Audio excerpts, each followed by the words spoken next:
Okay, picture this. You're traveling in another country and you need some money. You find the nearest ATM, you withdraw some cash in your local currency. I mean, that's easy, right? It sounds like a modern convenience. But what if I told you that you could essentially do the same thing 900 years ago? And the people who made the system possible were these uber-religious monks who ended up becoming richer than kings and more powerful than entire countries.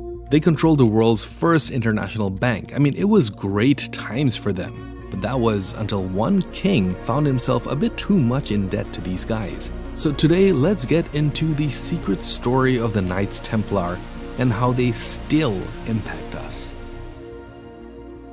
Nowadays, you can just move your money from one side of the world to another, almost without even thinking about it. A few taps on your cell phone or a quick visit to your local bank and your payment is complete. That's modern finance for you. But if you go back 900 years, money wasn't digital and virtual like it is today. You would find that money was a physical thing. It was heavy, it clanked in bags, right? So that attracted a lot of attention. Now imagine it's the 12th century. You're a lone traveler and you're trying to get to Jerusalem. You're tired, your clothes are worn, and your mind is focused on only one thing, and that is reaching the sacred and holy city. Now, you're carrying some money with you, you're carrying silver, but remember how I said silver is heavy, right? So you're attracting a lot of attention. And to make matters worse, the roads ahead are not safe. There are bandits, enemies, even corrupt toll guards. So you're stuck with this problem. How do you keep your money safe? You can't carry it without risking your safety, but you can't just leave it behind either. So then you stumble across a stone fortress, and this fortress is marked by this big, bold red cross on the gate. You realize that you've reached the Knights Templar. Now, once you hand over the Templar clerk your gold or your silver, there are no questions asked. In return, you're given this piece of parchment. It's sealed, it looks a bit weird, it has some symbols around the corner. I mean, to anyone else, it's just a worthless piece of paper. But to the Templars, it's as good as gold.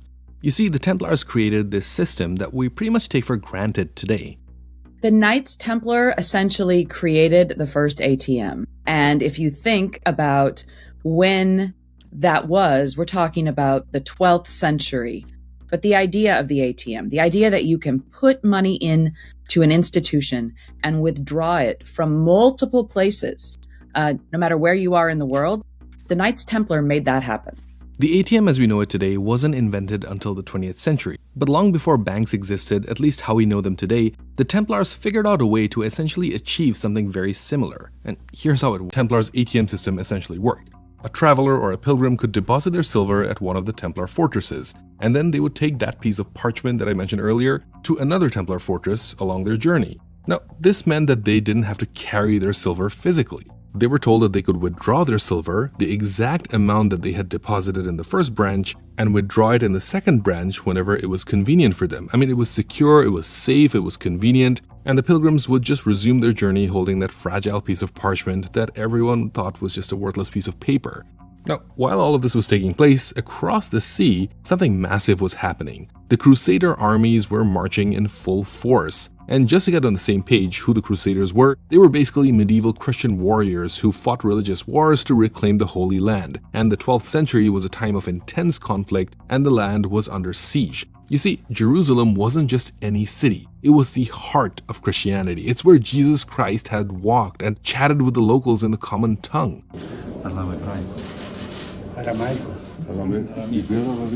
For Christians, this was the center of the world. It was where the tomb of Christ lay. But for centuries, pilgrims faced growing threats as foreign forces such as the Seljuk Turks began invading that region. As the Crusades went on, Jerusalem became a key prize. Reclaiming that Holy Land became a main goal. Tens of thousands of Europeans were heading that way. That included nobles, merchants, mercenaries, even kings. So in 1099, after a brutal siege, they took over Jerusalem. And that moment gave birth to a Latin Christian kingdom at the heart of the Middle East. Now, around the Holy Land, or on the way to the Holy Land, things always inevitably got messy. And that's where the Knights Templar came in. They were there for protection. When they are in the Holy Land, there are numerous instances where they go outside the realms of a Crusader state and get attacked by the locals who are none too happy that their lands have been conquered.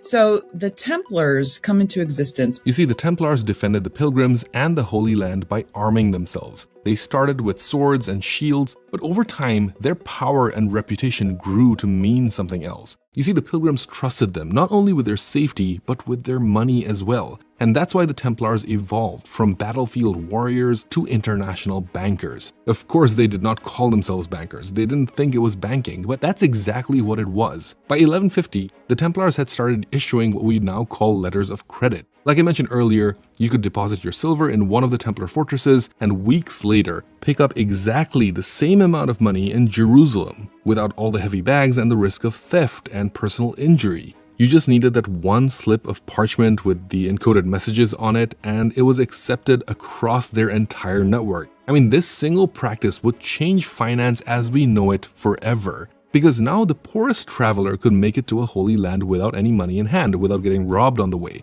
Now, the Templars ended up becoming pretty prominent. They had headquarters on either end of the Mediterranean, and they also had enormous complexes in Paris and London. They literally ran what many historians call the first international banking system. But you see, the Crusades weren't cheap. Armies and horses had to be fed and maintained, and fortresses had to be built, and all that cost a lot of money. And as the Crusades dragged on, even kings had started running out of gold. At the Battle of Harim in 1164, just 7 of the 67 Templars had survived. Later on in 1244, out of 300 knights, only 33 made it back alive at La Forbie. Now, replacing a single knight was expensive. We're talking about armor, weapons, horses, provisions. So replacing all of that, and at scale, was burning through almost a ninth of France's entire yearly income. That's when the Templars started seeing another opportunity. They weren't just protecting pilgrims anymore, they were financing crusades. You see, pilgrims, nobles, even monarchs had started coming to them. And it was not for salvation or protection, but it was for cash. Now, we've talked a lot about the role of the Templars, but who were these people really? You see, the Knights Templars started out as warrior monks. They took vows of poverty, living with almost nothing. They had no riches, no castles, they didn't even have horses.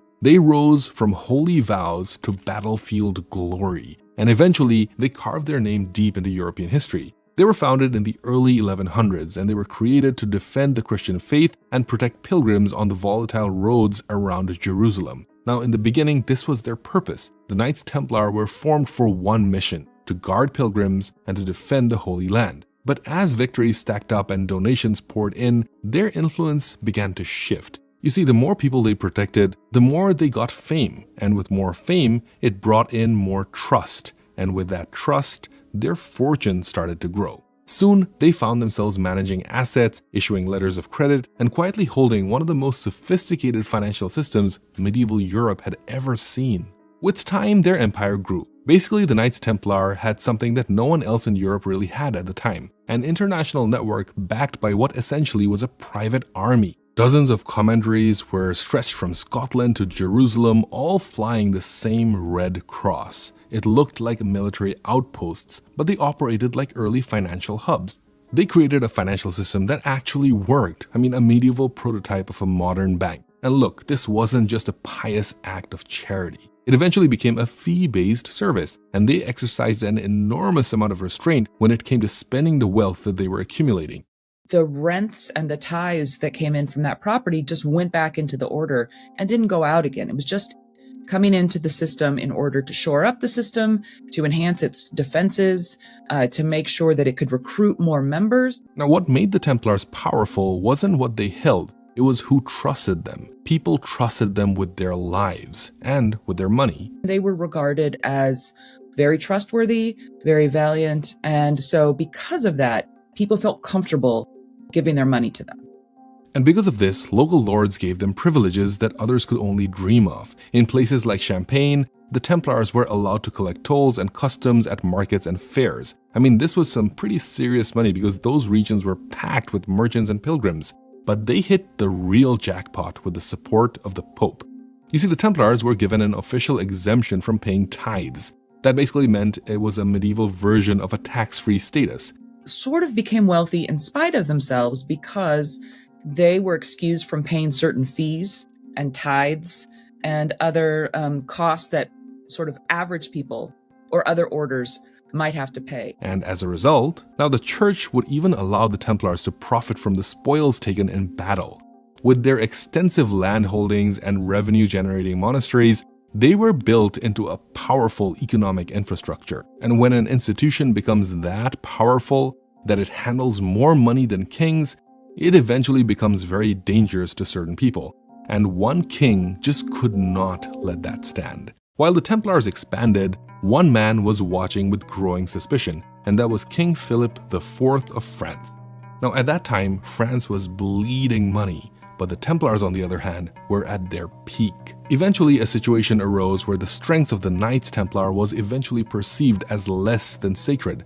Their religious shield was the thing that once made them untouchable, and they began to crack. For decades, their divine mission gave them special status. As you know, the church had been exempted from paying taxes. Monarchs respected their independence and ordinary people trusted them. But by the 1280s, that aura was fading. You see, in 1921, the Crusader city of Acre fell to Muslim forces. It was the last Christian stronghold in the Holy Land. It ended centuries of Christian control over the Holy Land, and it was a final blow in a long decline. Now, very suddenly, the very reason for the Templars' existence, which was to protect pilgrims and fight for the Holy Land, no longer existed. It didn't apply anymore. They were holy warriors with no holy wars to fight, a religious military order with castles and enormous amounts of wealth and gold, but with no cause. Sentiment starts to turn against them in the West, and they are regarded as being a little too prosperous. And people wonder, well, where's all this money going? It didn't save Acre. It didn't bring back the Kingdom of Jerusalem. Now, over in Europe, they didn't look like humble monks anymore. They looked like a network of wealthy mercenaries who were loyal to the Pope, but not to any kings. And some even feared that they were a state within a state, untouchable, autonomous, armed. But to a king like Philip IV, who was already drowning in debt, this was unacceptable. To Philip, they were no longer holy warriors. They were just rich and independent, and in his eyes, they were dangerously in his way. But that wasn't the only reason that he wanted them gone. As his wars with England and Flanders drained France's treasury, the Templars' gold became a bit too tempting to ignore. So naturally, Philip IV had to find a way to seize it. But Philip knew that you couldn't just destroy the Templars. I mean, you couldn't do it with swords. They were way too powerful. So you had to break their reputation, their aura of holiness and trust that had been built over years. So he made his first move. In 1305, Philip made sure that his man, Clement V, became Pope. Now this would become a French Pope who would do as he was asked. Now the church was in his pocket, so all he was left with was an excuse to attack the Templars. And that came on October 13th in 1307. That's where the trap was set. You see, Philip IV had ordered the arrest of every Templar in France. He accused them of heresy, corruption, and even sodomy. He sent these outrageous charged letters to other monarchs to follow his example. I mean, most of those letters were rejected and refused, but honestly, it didn't matter. In France, the damage was done.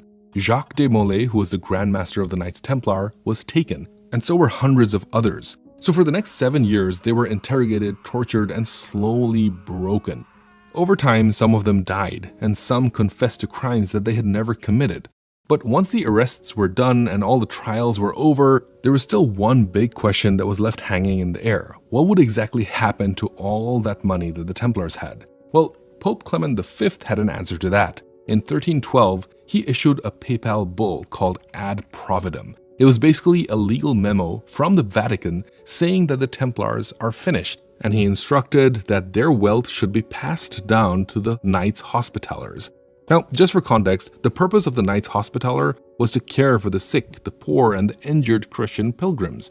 Now, that all sounded good on paper, but the reality was very different from this paperwork.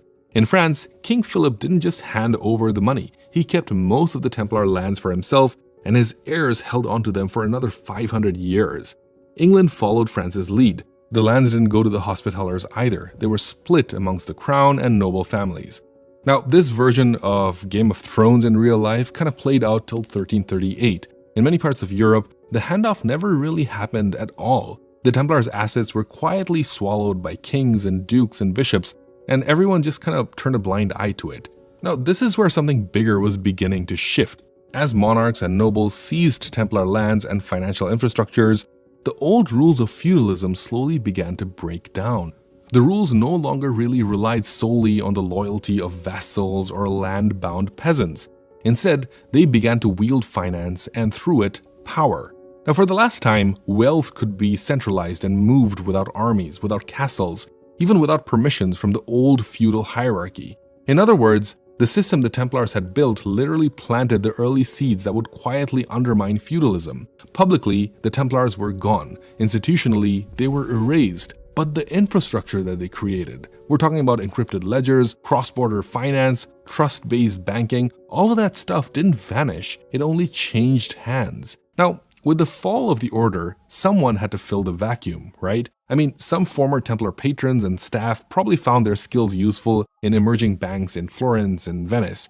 Meanwhile, others consolidated their power in the courts of kings and dukes. Specifically in Florence, a different kind of empire was taking shape. And this time, it was with bankers instead of knights. Now, if you're thinking about the Medici family, you're right on the money. You see, the Medici family didn't just run one bank in Florence. They ran a network, a serious one. And the main holding company was in Florence, that was core, but they also had branches in Rome, Venice, Pisa, and Milan. And that was all just in Italy. They also had setups in Geneva, Bruges, London, and even Avignon. Each branch held its own local deals, and they all fed back into the main family's bigger machine. I made a video about the Medici family, so if you want a bit more details about them, you can check out this video right here. Now, banking wasn't the only play for the Medici family. They were also deep in the silk and wool business. You know, the stuff that brought in cash and gave them leverage in trade. They also innovated double-entry bookkeeping, but their real innovation was trust. Their reputation ensured loyalty. And like the Templars, they combined religious connections with financial control.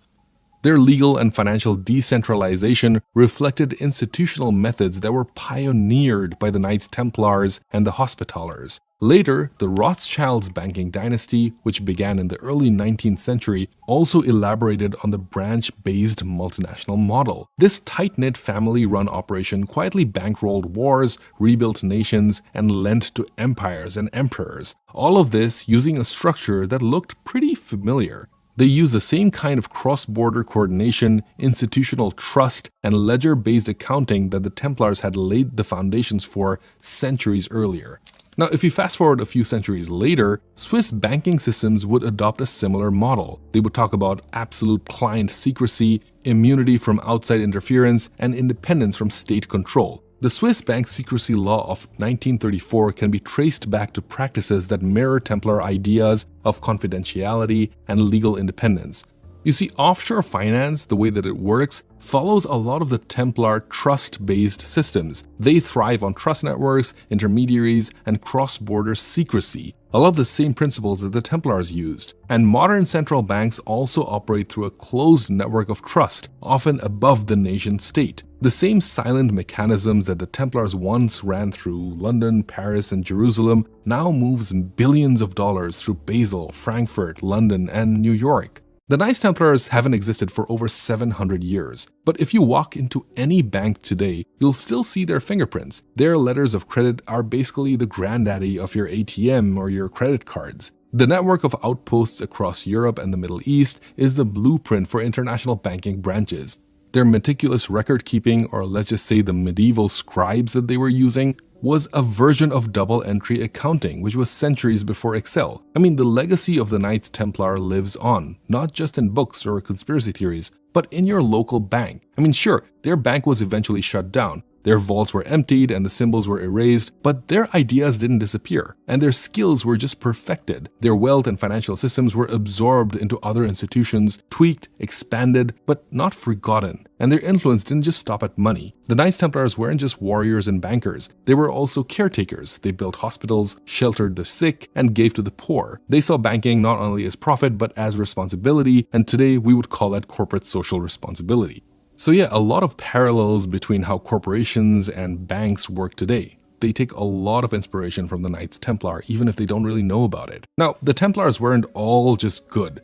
they had a lot of criticisms. For example, some of them were accused of corruption. A lot of them were involved in financial maneuvering through political donations. So yeah, they weren't completely all good, but it's impossible to ignore the legacy that they have today. Now, this wasn't a story about war. I mean, sure, we're talking about warrior monks, but it wasn't a story about war. It was a story about a control of capital, trust, and power. And the men who mastered it weren't kings or emperors. They were monks in armor who engineered a financial machine so precisely that we still use it today. I mean, the kings destroyed the Knights Templar, but they couldn't dismantle the system that they had built. That structure of branch networks, credit mobility, and immunity over sovereign interference quietly migrated into royal treasuries, merchant banks, and even modern institutions. So the next time you walk into an ATM or you go into a bank to send money across borders to your family, you're using a system that essentially began over 1,000 years ago in a Templar fortress. Now, if you've made it this far into the video, please leave a sword emoji in the comments. I'd love to see how many of you got so far. And please do subscribe to the channel if you haven't already. I'm really hoping to get 100,000 soon, and I'd love your help. And also, if you haven't checked it out already, make sure to watch the Medici video that I made over here. Thanks so much for watching, and I'll see you soon.